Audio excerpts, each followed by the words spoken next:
taken a devastating toll on Palestinian women and children. Hospitals are overwhelmed, and that means that many can't get basic care. The UN says at least 50,000 pregnant women are unable to access health services. 5,500 of them are expected to give birth this month, and it's unclear how they can reach hospitals through a war zone or get the care they need.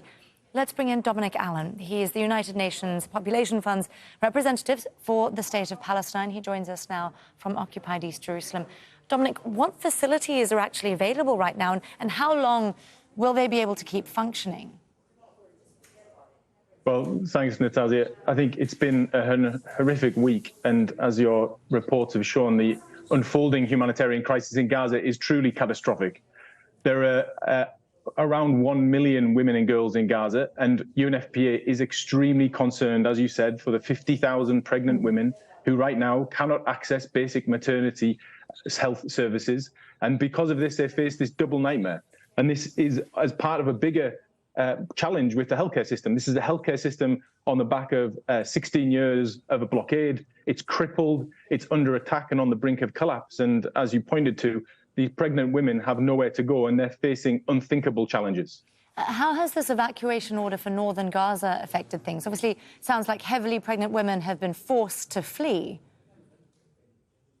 Yes, I mean, so our team is obviously, as part of the UN team, on the ground and trying to support as much as possible. But the stories we hear from testimonies from Gazan pregnant women gathered in the last few days are really shocking, very shocking. One pregnant woman said, and I would like to quote her, "I couldn't help but think how my baby was feeling with every explosion." And this is a pregnant woman from the north of Gaza, and who was shaking with every bomb blast. And amidst this, in this movement that she had to do over Friday morning and in the past few days, what we've seen and heard is also stories about where they felt that it was nowhere for them to go. The one really bone-chilling quote was from one 30-year-old pregnant woman who told us, "Each step feels like a race against death." One of those women, though, did say, as she's sitting in the shelter on a cold floor without basic food, hygiene, water, at the very bare minimum, she was saying every kick, and I want to quote her again, "Every quick kick from my unborn child was giving me hope and strength."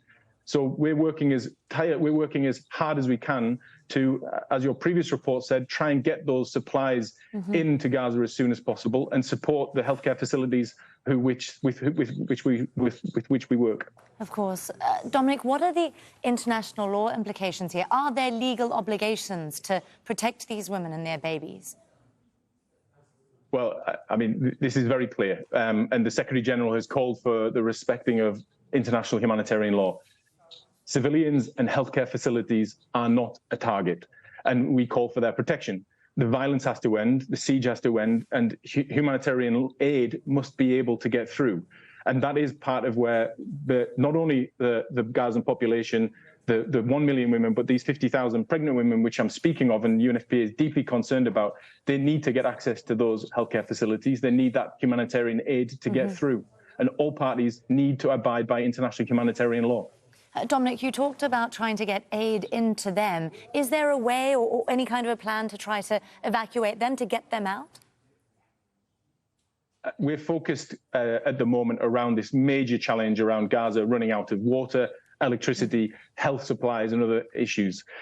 So right now, the UN itself has stocks available of those items: food, water, medical supplies, fuel. It's located in Egypt, in Jordan, in the West Bank in Israel, and these goods are ready to be dispatched within hours. So our focus and our staff on the ground are working tirelessly across the UN system with our NGO partners to be ready to get those supplies across as soon as a humanitarian corridor can be negotiated and can then be delivered.